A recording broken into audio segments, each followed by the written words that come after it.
இப்போதுலேருந்து Bussy தேடினுக்கிறாராம். குறைந்தது 25 வருடத்துக்கு முன்னாடி எம்எல்ஏவாக இருந்திருக்கணும், எம்எல்ஏ எம்பியா. அவங்க யாருன்னு அந்த தெருவில் இருக்கிறவங்க கூட தெரியக்கூடாது. ஆனால் திமுக அதிமுக ஏதோ ஒரு கட்சியில் இருந்திருக்கலாம். அவங்க யாருன்னு பக்கத்து வீட்டில் தெரியக்கூடாது. அந்த மாதிரி ஆளாக பார்த்து பிடிச்சிட்டு வாழ்ந்துக்கிறாங்க. இப்போ 3 பேர் சேர்த்தாங்கல்ல ஏற்கனவே. ராஜலட்சுமி அவங்க கூட கோச்சிக்கினாங்களாம். என்ன போய் யாருக்குமே தெரியாதுன்னு சொல்லிட்டார் இவர் அப்படின்னு. யாருக்குமே தெரியலனா தெரியாதுன்னு தான் சொல்லணும். அவங்க ராஜலட்சுமி இன்னொருத்தர் இன்னும் 2 எம்எல்ஏ சேர்த்தாங்கல்ல பாருங்கள், நமக்கு யாருன்னு தெரில.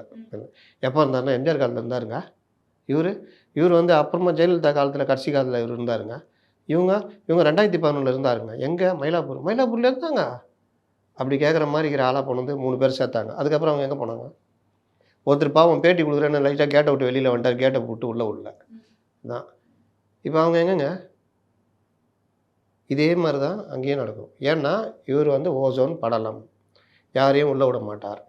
உள்ளே விடணுன்னா இந்த மாதிரி 25 வருஷம் ரிட்டையர்ட் பார்ட்டியாக தேர்ப்பா, ரிட்டையர் ஆகி 10 வருஷம் இருந்தாலும் பரவாயில்ல கூட்டுவான், சேர்த்துக்குவோம் அப்படின்னு சேர்த்துக்கிட்டு இந்த உருட்டு தான் உருட்டுவாங்க.